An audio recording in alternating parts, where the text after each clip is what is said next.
à tous, j'espère que vous allez bien. Aujourd'hui, je reviens pour un point lecture. Comme d'habitude, j'ai 4 romans à vous présenter. Ils sont tous récents et il y a de tout. Clairement, il y a de tout pour une fois.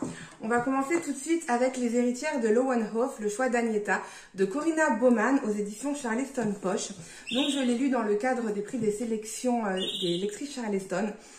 Et comme je vous en avais parlé lors d'une de mes précédentes vidéos, j'étais en train de le découvrir et j'aimais beaucoup. Et effectivement, j'ai adoré ce roman. Quand il est sorti en grand format, le résumé ne me tentait pas vraiment. Et au final, j'ai passé un très bon moment de lecture. Alors, moi, j'ai tout de suite été pris dans l'ambiance début du XXe siècle, où il y avait encore, on est à Stockholm, il faut le savoir, dans une petite bourgade de Stockholm. En fait, on n'est pas vraiment à Stockholm, on est dans la campagne de Stockholm.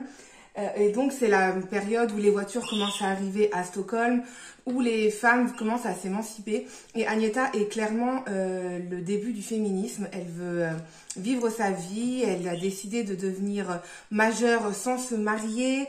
Elle décide aussi d'aller faire des études d'art à Stockholm. Donc voilà, elle a vraiment des idées très tranchées alors qu'elle vient d'une famille très bourgeoise et aristocrate. Mais malheureusement, un jour, il va y avoir un incendie qui va tuer son frère et son père. Et elle va devoir reprendre les rênes du domaine qui s'appelle, je m'en souviens plus, Lowenhof. Je suis con, c'est écrit, oh mon Dieu, de Lowenhof. Et en fait, de là, elle va elle-même faire en sorte que les choses bougent. J'ai beaucoup aimé parce que bien évidemment, il n'y est pas question que d'Agneta. On va rencontrer de nombreux personnages principaux, mais qui ont tous leur petite histoire. Alors oui, avec du recul, j'ai adoré l'histoire, mais je me dis qu'il lui arrive quand même plein de choses à cette pauvre Agneta. Et ça, plus ça fait peut-être un petit peu beaucoup.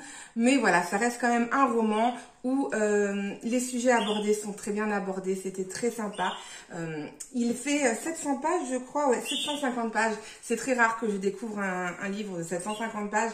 J'aime pas trop les briques, mais voilà, celui-là, pourtant, je l'ai clairement dévoré. C'est une saga, mais ce tome-là se suffit à lui-même. J'ai regardé la suite. En fait, les tomes suivants, c'est 15 ans après et ainsi de suite. En fait, c'est la génération après Agneta et le tome 3, c'est la deuxième génération après Agneta. Donc voilà, il se suffit à lui-même. Mais c'est vrai que je rejoins beaucoup d'avis que j'ai pu découvrir parce qu'il faut savoir que j'ai toujours été franche avec vous. Moi, j'ai adoré, mais il y a certains avis qui sont un petit peu mitigés. Il y en a qui ont trouvé des longueurs. Moi, j'ai quand même pas trouvé de longueur. Peut-être que le début est un petit peu long, mais j'étais tellement prise dans l'histoire que moi, je n'ai pas ressenti ces longueurs. Mais c'est vrai qu'il y a, on va dire, 700 pages où il se passe plein de choses, des rebondissements et tout ça, avec peut-être quelques petites longueurs. Et les 40 dernières pages, en fait, c'est la fin. C'est vrai que ça peut être un petit peu bâclé, cette fin. On peut avoir cette impression-là. En 3 lignes, la fin était limite finie. Et c'est vrai que je suis un peu restée sur ma fin, en me disant, non mais c'est ça en fait. Ok, la fin, elle se finit. Voilà, moi j'aime pas les fins ouvertes. Voilà, ça j'aime pas. Celle-là, elle est semi-ouverte, on va dire. Mais c'est vrai que j'aurais peut-être voulu une autre fin et que ça prenne un peu plus de temps. Mais bon, c'était pas non plus une catastrophe. En tout cas, j'ai beaucoup aimé ce roman et je vous le conseille fortement. Ensuite, j'ai lu Le Chalet de Catherine Cooper aux éditions L'Archipel. Donc, c'est un thriller qui est sorti fin de l'année dernière. J'étais un petit peu en retard dans mes lectures, mais je commence à reprendre mon rythme. Donc, celui-là, c'est l'histoire de deux couples. Donc, d'abord, on est en 1998, où deux frères vont dans un chalet avec leur conjointe. Et au final, les deux frères vont skier, il n'y en a qu'un qui revient. En 2020, il y a deux couples de nouveau qui ont loué un chalet dans cette station. Et ils disent que 4 personnes liées d'une façon ou d'une autre au drame du passé. Dans l'ombre, quelqu'un connaît la vérité et attend son heure pour frapper. Donc voilà pour l'histoire. Je vous avoue que j'ai bien aimé ce roman. Alors oui, c'est peut-être pas aussi palpitant que certains autres thrillers, mais j'ai quand même beaucoup aimé parce que c'est pas sanglant. Moi, je suis pas trop le sang, je suis pas trop voilà. Pourtant, je suis infirmière. Alors le sang, clairement, ça me connaît plus que ça pourrait me connaître, je crois. Les trucs un peu gore, je sais pas. Des fois j'aime, des fois j'aime pas. Et en ce moment, c'est pas du tout mon style. Mais celui-là, il n'y a pas du tout de sang. C'est vraiment un thriller un peu psychologique quand même parce que tout du long, j'ai imaginé tout le monde en tant que meurtrier. Je sais même pas si on pouvait s'appeler un meurtrier, parce que tout le long, ben, on sait pas si c'est un meurtre, si c'est un accident. Voilà, on découvre tout à la fin. Et c'est vrai que au bout du, je sais pas, peut-être 50 pages, 80 pages avant la fin, on sait vraiment ce qui s'est passé et tout. Mais on veut savoir qu'est-ce qui va encore se passer, parce qu'il y a des petits rebondissements. Donc voilà, là-dedans, j'ai ressenti quelques petites longueurs, mais ça m'a clairement pas empêché de lire. Il est assez fin, il fait 310 pages, on va dire, pour un thriller. C'est vraiment, voilà, c'est vite bouffé, on va dire, parce que moi, en tout cas, j'ai adoré, j'ai trouvé que l'histoire était vraiment bien faite. Et puis, voilà. En même temps, moi, j'habite en Alsace et en ce moment, le soleil, il est pas là. Donc, lire des livres qui se passent en montagne enneigée, bah, ça m'a pas trop dépaysé, on va dire. Voilà. Donc, voilà, je vous conseille, si vous aimez les thrillers non sanglants, je pense que vous pouvez vraiment aimer ce roman. Et j'en ai très peu entendu parler sur les réseaux sociaux. Ensuite, quand je vous ai dit que j'ai lu de tout, donc on est passé à un livre contemporain historique, à un thriller, et maintenant on passe à une biographie. Donc c'est celle de Tom Felton, Confession d'un sorcier, par-delà la magie, aux éditions Le Duc Pop Culture. Ouais, tout ça. De toute façon, je mets toujours tout en barre d'infos s'il y a des petits mots, enfin des livres que vous ne savez pas, parce que j'ai trop vite dit les noms. Tout est en barre d'infos, donc ne vous inquiétez pas. Donc on fait la connaissance de Tom Felton, alias Drago Malfoy dans Harry Potter, mais avant d'être Drago Malfoy, il était une autre personne, et après Drago Malfoy, il est aussi une autre personne. Donc c'est vrai que c'était un auteur, n'importe quoi, un acteur auquel je m'étais jamais vraiment attachée, et c'est vrai que moi je suis pas très film, hein. Vraiment je regarde peut-être 10% de films par an. Moi c'est plus reportage ou sport, parce que mon mari regarde beaucoup de sport. Mais c'est vrai que je regarde jamais des films. Si je vais au cinéma, c'est pour voir, enfin le dernier c'était Mario, sinon je vais voir pas de patrouille, enfin voilà quoi, je vais pas voir des films pour adultes au cinéma. Et donc je m'intéresse rarement à la vie des acteurs, mais j'ai trouvé que c'était sympa de faire la connaissance de Tom Felton. Je me suis même dit, ah ben en fait il a l'air super sympa ce mec, assez simple. Et après je suis allée sur son Instagram et effectivement j'ai trouvé que il n'était pas bling bling, et j'ai bien aimé. J'aime aussi sa franchise. Il n'est pas à se dire je suis le meilleur, j'ai fait ci, pas du tout, au contraire. Encore maintenant il dit voilà, j'ai fait Harry Potter, mais je suis toujours en train de faire des castings pour essayer de faire des petits films. Enfin voilà, il n'est pas du tout appelé constamment. Et voilà, j'ai beaucoup aimé sa franchise, le fait qu'il, je trouve pas le mot, c'est pas grave, le fait qu'il ait gardé la tête sur les épaules, d'après ce que j'ai lu dans le livre. Après je ne le connais pas exactement, ça veut pas dire de moi que je vais devenir une fangirl de lui, hein, c'est juste trouvé que c'était intéressant. Et ce que j'ai bien aimé surtout, c'est les très nombreux passages, parce que c'est vrai que on va dire la moitié du livre quand même parle d'Harry Potter et du tome 1, du tome 2, enfin comment il a rencontré les acteurs, qu'est-ce qu'ils leur ont dit, comment s'est passé les tournages, enfin voilà, j'ai trouvé que c'était vraiment un spin-off super intéressant en fait de la suite d'Harry Potter, vraiment dans les coulisses. Et je me suis dit j'adorerais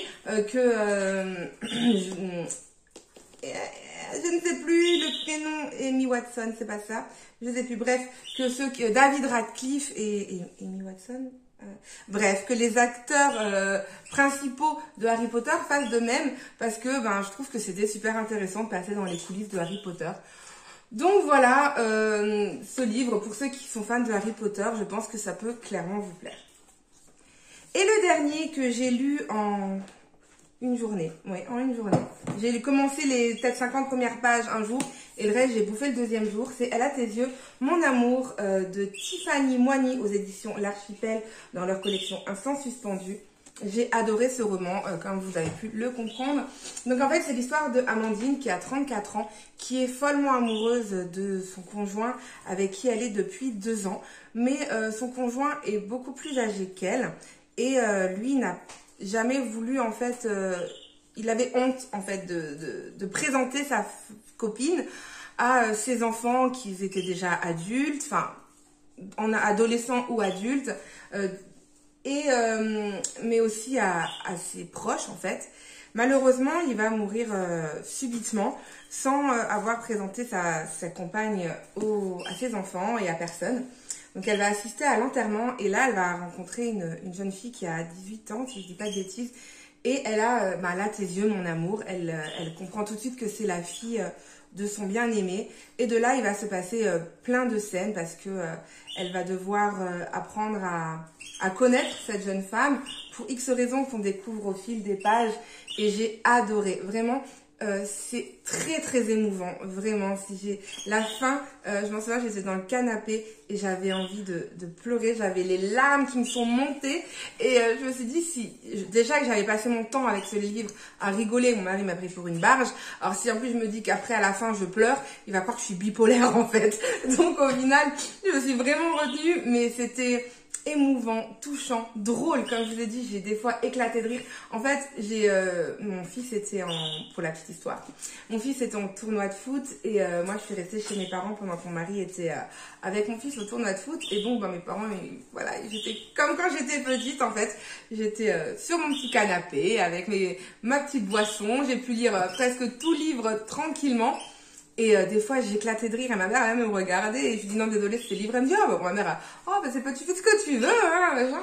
Mais c'est vrai que j'ai énormément rigolé, j'ai trouvé que c'était très drôle et qu'en fait, l'autrice arrive vraiment à nous attendrir avec ses mots, mais elle arrive aussi à nous faire rire pour pas que ça soit que émouvant, mais pour pas que ça soit non plus trop comique parce que c'est quand même une histoire assez forte. Elle arrive aussi à nous faire, voilà.